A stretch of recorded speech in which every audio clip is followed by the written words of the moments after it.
Welcome back to Albums Born Today, where we delve into the history behind albums celebrating their release. It's April 9th, 2024. Let's explore what the past has in store for us today. Nashville Skyline is the ninth studio album by American singer-songwriter Bob Dylan, released on April 9th, 1969. After the release of his previous album, John Wesley Harding, in 1967, Bob Dylan retreated from the public eye and spent time with his family.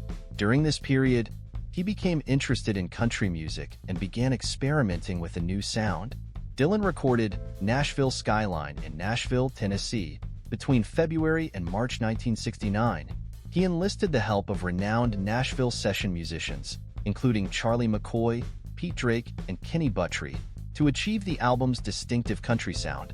Nashville Skyline marked a departure from Dylan's previous work, featuring a softer, more melodic sound influenced by country and folk music.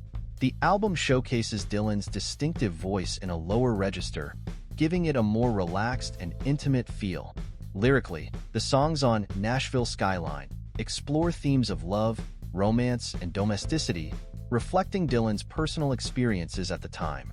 One of the highlights of Nashville Skyline is Dylan's duet with country music icon Johnny Cash on the song Girl from the North Country.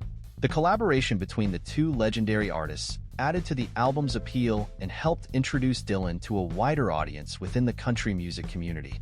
Nashville Skyline was a commercial success, reaching number 3 on the Billboard 200 chart and spawning the hit single Lay Lady Lay, which became one of Dylan's most enduring songs. Over time, Nashville Skyline has come to be regarded as a classic in Dylan's discography and a landmark album in the country rock genre. Despite initial skepticism, Nashville Skyline remains a beloved and influential album that showcases Dylan's versatility as a musician and songwriter. Queen 2 is the second studio album by the British rock band Queen, released in 1974. After the release of their self-titled debut album in 1973, Queen embarked on a rigorous touring schedule to promote their music and build their fan base. Despite moderate success with their debut, the band aimed to push boundaries and further establish their unique sound with their sophomore effort. Queen 2 was recorded at Trident Studios in London during the latter half of 1973. The album was produced by Roy Thomas Baker and Queen themselves. During the recording sessions, the band experimented with various studio techniques and multi-layered vocal harmonies to create a more complex and theatrical sound. One of the notable aspects of Queen 2 is its conceptual nature. The album is divided into two sides, known as the white side and the black side, each featuring a distinct musical and thematic atmosphere. Queen 2 showcases Queen's eclectic musical influences, blending elements of hard rock, progressive rock, opera, and fantasy-inspired lyrics.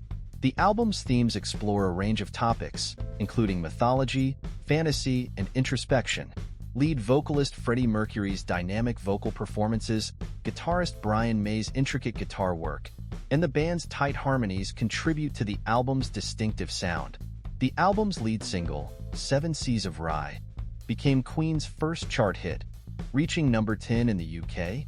While not as commercially successful as some of Queen's later albums, Queen 2 is regarded as a pivotal release in the band's discography and a precursor to their future success. Jump Up is the 16th studio album by British singer-songwriter Elton John, released on April 9, 1982. Jump Up was recorded at Air Studios in Montserrat and produced by Chris Thomas, who had previously worked with Elton on several successful albums. The recording sessions took place over several months in 1981, with Elton collaborating closely with his longtime lyricist Bernie Taupin. Jump Up features a mix of pop, rock, and R&B influences, with Elton's distinctive piano playing and emotive vocals at the forefront. The album's songs cover a range of themes, including love, relationships, and personal reflection. Tracks like Blue Eyes and Empty Garden, Hey Hey Johnny, showcase Elton's ability to craft memorable melodies and poignant lyrics. Jump Up spawned several hit singles, including Blue Eyes, which became one of Elton's biggest hits in the United States, reaching number 12 on the Billboard Hot 100 chart. The album also featured the single Empty Garden, Hey Hey Johnny, and which received significant airplay and chart success.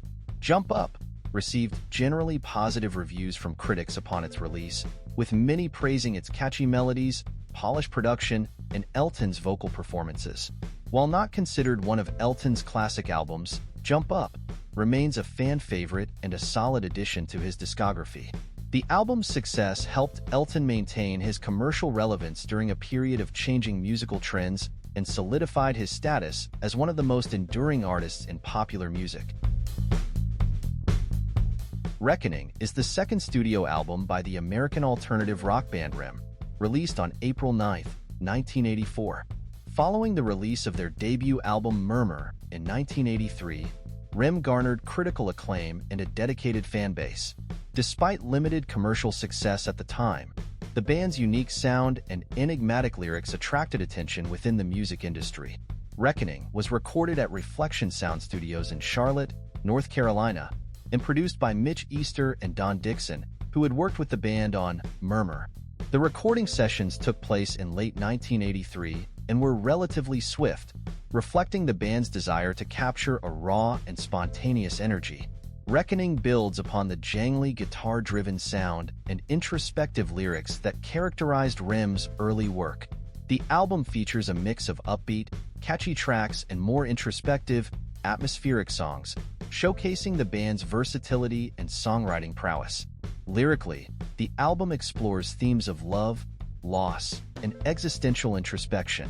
Reckoning was met with widespread critical acclaim upon its release, with many praising its infectious melodies, evocative lyrics, and cohesive sound. The album's lead single, So, Central Rain, I'm Sorry, became one of REM's first chart hits and helped solidify their reputation as one of the leading bands of the burgeoning alternative rock scene.